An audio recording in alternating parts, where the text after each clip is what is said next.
not to disappear into Tibet or Russians coming down from Tibet.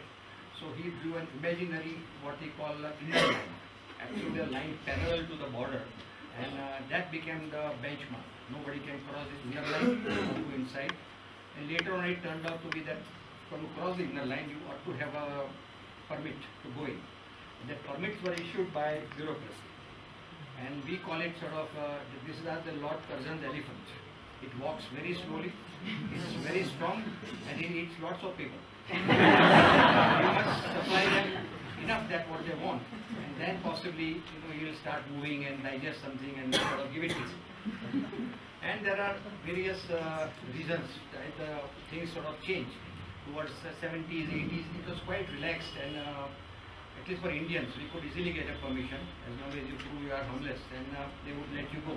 And for the foreigners also, the climbing permits were not so difficult as it is now. But then sometimes we climbers also misbehaved. That was the problem. For example, there was one Dutch expedition which was given permission to climb in Arunachal Pradesh, which is even still prohibited. This expedition went into an area where they were not supposed to go. They sort of fooled his liaison officer and went in. So they were caught, they were brought back, and government was angry, and then came the regime of X visa. Now if you want to climb in India, you have to obtain an X visa issued by in America. I mean, you have to apply here, and then you have the IMF and the government of India will process it and send a telex or a fax to your embassy in New York, and that embassy will issue an X visa. So this X visa provision is being established because of this one major mischief that was done. And there is a book, Remo, written by Peter Hiller. Even Australians were climbing in the same restricted area on the other side. The book mentions that they were delayed in Leh for about 2 weeks because of permit problem. Then they went shifted to Satsuma, where they were wait for another 3 weeks. And one of the army general officer commanding visited him, and he assured him, but they were not sort of very happy about it. And with a liaison officer, when they walked onto the area which was next to the Chinese, there were soldiers put on both sides, and they were saying, look straight, don't look to the right, left, no photography. When they reached the Daulat Beg Oldie, a vast plateau, established a camp, army put up a sentry and looking over them. And when they came back, they were sort of stopped in middle of the entire plateau, and their luggage was checked for any photography. When they finally came down towards Khardungla and they were climbing up, there was a blockage and everybody had to carry luggage. And in between, the book writes that we were carrying luggage, and our liaison officer just waited there, and finally when we asked him to carry the luggage, he picked out a machine gun and said, alright, you apologize, otherwise I'll shoot you. So, reading that book, published by Hodder and Stoughton, Australia, I came to conclusion that this is not the way our Indian army behaves. There must be something more to it. And armies generally do not correspond with foreigners. As you saw, they treat them as spies. So what it transpired was that this Australian expedition had applied to go by a little shorter route, which is away from the Chinese border along the shore to Gapshan and climb Remo. And after reaching there, they had not done their studies well. So they wanted to go by a longer route which goes within a kilometer of the Chinese border. And this would be considered as a fresh application by government of India, but they do not know who is he, what is he. So all those applications flew here and there. In between, Australians added their girlfriends into the team. So that also became another criteria to do things. And in that they were getting restless. Why you were made to wait without clarifying that it is they who initially messed up things. And when our GOC General Officer Commanding landed to assure them, they used little foul language. That you guys don't know how to deal, you are dealing badly with foreigners, and you are proving a point that this area does not belong to you and all that. So based on that, army decided to show them who they were. And that's why those soldiers were put on one side, two sides, don't look straight, and then they were sort of, sentry was put because the girlfriends were disappearing everywhere. When the guys were climbing, the girlfriends would go towards Karakoram Pass and this. So to prevent them, they had an army sentry. And once they were angry, army of course can be very strict. So way back they searched their sleeping bags for photography material and all that, and lots of things was found. Instead of submitting, they were carrying it away. And in that final incident, this liaison officer was constantly taunted. He was a young guy, captain, and he was constantly, you don't know what you are doing, what your country is doing, and a lot of insults were indulged to him. If you insult me, I'll shout back to you, but then a liaison officer will always pick up a gun and show it to you. And as he was carrying the luggage, he got a call from his commander and said, all right, wait a minute, I'll go and talk to him. And that's where the Australians got angry, and they sort of cursed him, and that was enough. So that sort of made him lose. And he picked up a gun and said, why do you apologize? Otherwise, I knock you off. And when they went back to Delhi, army strongly recommended that this guy should be arrested and put on the other side. But then Sir Edmund Hillary was New Zealand's ambassador to India, and government did not want to arrest his son and kind of create a major hassle. So he was sort of let go. And we wrote to foreign correspondents, and that too one thing about them, they were very cooperative, they were very openly, and in fact they enjoyed criticizing the son of Edmund Hillary and doing a lot of things. So that's how the things ended, and so this sort of behavior created more antagonists among the army, among the government of India, and then whoever would come, they would sort of view with suspicion. Who are they? And all the rules became more stricter, and there was no way we could persuade them. And the main thing is here, foreigners just cannot persuade government of India to change anything. So that has happened, that foreign hand is considered very serious offense. So once the president of UIA, he wanted to change this regime and, say remove this inner line and everything, and it took him to one of the defense secretary. So he gave a big blah blah blah blah big lecture, and thousands of people will come and thousands of money you will earn and all that. So finally the secretary asked him how much money we are talking about. He said about $100,000. So that defense secretary with India's 9% growth looked at him, we are not interested, thank you Mr. And he just walked out, because there is no way you can sort of change them. So then UIA employed another techniques. They said the climbers will not come to India and climb in the inner line areas. And so until you change, no liaison officer, no security clearances and everything required. And that was also a bit too harsh from them coming. So the Indian government then formed what is called HIMCOM, the Himalayan Countries Association. That is Nepal, Bhutan, China, India and Pakistan got together, all the enemies got together. They said, okay, you are users and we are the owners. So now what do you want to talk to us? We will not let you go. You don't want to use, doesn't matter. With so much of money around, you're not bothered. So then they immediately came around and said, oh, okay, let us discuss this and this and this. So everything remained same. But that also caused a lot of antagonism among the Indian bureaucracy. And Indian bureaucracy moved on, and all these restrictions were put. At the same time, the Indians were allowed to go pretty easily. Even on Siachen Glacier, I have been 3 times, and they have given permissions very easily. In fact, there are several Indo-foreign joint expeditions that climbed on the Siachen Glacier, and those were also treated very well. And we climbed Remo, and when Americans, Leo Lebon went to Sia Kangri and other things. So everything is not so bad as long as we all kind of looked after ourselves well. So now I'll come to some personal experiences in which how the bureaucracy has operated and how we have circumvented those bureaucracies. So right from young days I came to conclusion that if mountains cannot stop you, bureaucracy should not be able to stop you. So somewhere you have to move. In India, that's what we call favoritism and nepotism works very well. You know somebody, things will go pretty smoothly, and if not, feed this elephant lots of papers, 10 applications, 25 applications, so somewhere they just can't refuse. And you apply at 20, 30 places, the one letter will stick and the whole thing will start up. So many times it has happened, and sometimes it has been very ridiculous. My first problem with bureaucracy was in 1974 when I was young, and Sikkim had just merged with India, and we were immediately going in next 3 months when the Sikkim became part of India, and they were very, very reluctant to give us permission because we wanted to go to Kanchenjunga base camp, cross over Lonakla, go right till the Chinese frontier and cut across and come back. So that has not been done for several years. So when we reached and met police commissioner, and he was kind man, so he said, sorry, I cannot let you go until somebody swears for you. So that is fine. So we wrote to Delhi, and Mr. H.C. Sarin, then defense secretary, said, oh no, I know these guys, and let them go. So we were cleared, but then we asked, what about photography permits? He said, no, that is, I cannot issue. So, but he said, then let's have a solution. I know you guys are now vouched for. You take pictures, whatever you like, no defense pictures, and they will notice it, the intelligence agency there, and they'll report. And the report will come to me, and I'll keep it. So that's how as well as your report, then that's how we'll work. But then I messed up that, because after about 1 year, I went to one of the military academies, NDA, and presented my whole presentation on Sikkim, saying all the two guys were roaming around and all that. So after that, there was a little party, and one people came to me, sir, tell me now, how did you manage these photographs? I was there in the area, and I was prohibited from taking anything. So he mumbled, and I said, oh, sir, we are just young boys from college.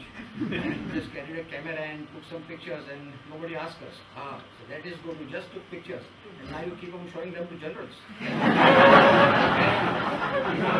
he was very happy with this. That also works out. So another curious case was in 1986, a few people from Bombay. And a lot of young people, my youngest friend was about, say, 6 years old. My sons were there, 7, 8 years old. And we all kind of formed an expedition to go to Kino. We just wanted to go to Sangla Valley, camp, and come back, which is a very popular camping place now. At that time, there was a bureaucracy. There was a Wangtu bridge, the ill-famous Wangtu bridge, which would stop you. And you just can't get into that. So we went there, and the secretary, with a great pleasure, he said, government of India has denied your expedition permits. So we came out now, what is to be done? So in our typical thing, we looked around, and the Chief Justice of Himachal Pradesh was from my, let's say, community, Gujarat. So we straight went to Chief Justice. He said, sir, your constituency, your judiciary, we are being denied permit. No, that cannot happen. We want to promote this area, and why is this? But I cannot intervene, it will become a big fight of democracy between judiciary and executive. So what I'll do is I'll direct you to the Chief Secretary, who is my friend, and don't mention me, but just go and sit and show your face, and he will give you the permits. So when we went to his place with all my, 6 years and 5 years and everybody, and I said, sir, do they look like security risk? No, I agree, they are not. But then one of the in the typist in this said, no, sir, Delhi has said no, how can we do this? So he came out with a solution. Delhi has said no to say Kinnor expedition. But we can always give permit to Bombay trekking team. And it is within my powers to let you go. There we were. Right. So, you have to play the game. They want to play. And there are certain things funny, they just do not know what they are talking. Say in Mussoorie area, foreigners and Indians required inner line permit. And in 1993, when they opened the area, they sent a circular to all district magistrates, particularly Mussoorie, that now foreigners do not require inner line permit to go in your area. But then this guy said, foreigners not, what about Indians? That we had a big fight. Foreigners are allowed free, then why I Indian I should pay? No, the government has said this and that, and nice people, but they are all tied to those papers. They just can't think independently and do anything about the triple. And there are certain things funny, they just do not know what they are talking. Say in Mussoorie area, foreigners and Indians required inner line permit. And in 1993, when they opened the area, they sent a circular to all district magistrates, particularly Mussoorie, and now foreigners do not require inner line permit to go in your area. But then this guy said, foreigners not, what about Indians? That we had a big fight. Foreigners are allowed free, then why I Indian I should pay? No, the government has said this and that, and nice people, but they are all tied to those papers. They just can't think independently and do anything about the triple. Also in Delhi, we are going to Panchachuri expedition, and nothing, absolutely no reputation hold. And I went with Sir Chris Bonington to one of the secretaries, and I said, sir, we are here, we need our permits. Oh, yes, welcome, very nice. We'll have a cup of tea and all that. And then he said, so he's your British leader? Oh, yes, sir, he is Sir Chris Bonington and all that. "Oh, Mr. Bonington, welcome to India. Have you climbed before in mountains?" Poor Bonington also mumbled, and we got our permits and we were out. So they know no reputation, they know nothing. Paper only speaks, and if the paper comes from above, like the hammer, boom, then they will clear it. Or they'll have to work from bottom, feeding papers to the elephant. Ultimately, something would click. Then it comes to it. Another problem is photography. Ishita showed us some good pictures of Spiti. Now there was nothing security about Spiti at all, ever. I mean, borders are far, and today foreigners are allowed to go everywhere. And in 1983, first time I went, there was that strict inner line. No, you can't go. So inner line permit they would give, but photography not allowed, strictly not allowed. You can't take cameras. So we go to Wangtu Bridge and he will check your cameras. And there were various methods by which we hide our cameras, which I need not mention here. Then finally we just went through with this Wangtu Bridge and sometimes put all the cameras on the top of the bus and all, and you examine what you want. We are not going to do anything. And he actually doesn't want to work, so he said, okay, go. And then after these things were lifted, we passed through with the British expedition, and with Paul Nunn, and we were all sitting in the car, and that ITBP commandant came. Where is your camera? So I said, sir, now no camera permit is required. Why are you asking us? That is all right. He has forgotten his camera in that hotel. So basically, that openness is happy for both the sides. He was also very happy to, touch our camera and give it to us, and we were also very happy. So once this bureaucracy takes little shape, you deal with him and you come around. So then a lot of good things will come. But then it is not in our hands. They will not listen to you, as I said, not foreigners. And we Indians can keep on working, but then instead of working, it is better to circumvent them to go out. And I had also studied Siachen. It's an area where there is war taking place, and there is lots of politics involved. And a foreigner climbing without anything could cause a lot of misunderstanding on the other side. We wanted to climb Saltoro Kangri 2, which is at present the highest unclimbed peak. And we were all through, but then finally army said, look, if you will go on a big expedition, that mountain is on the border of Pakistan, and they will be confused what the hell is happening. Why such a big expedition, army is coming there, and they might start shelling or something can go wrong. Or people were allowed to base camp of Siachen,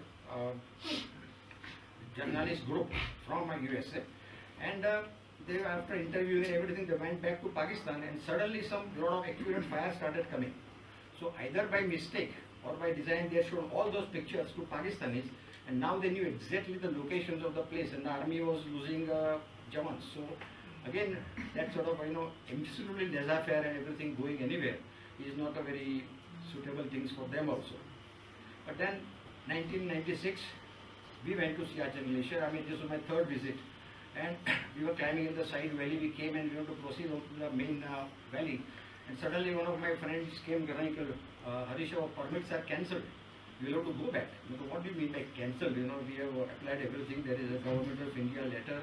Army has cleared us, and there is no way we could be stopped. So no, you come down. Then the brigade commander, General Ranjit Singh, was a good friend. He called me, and I was seething with anger.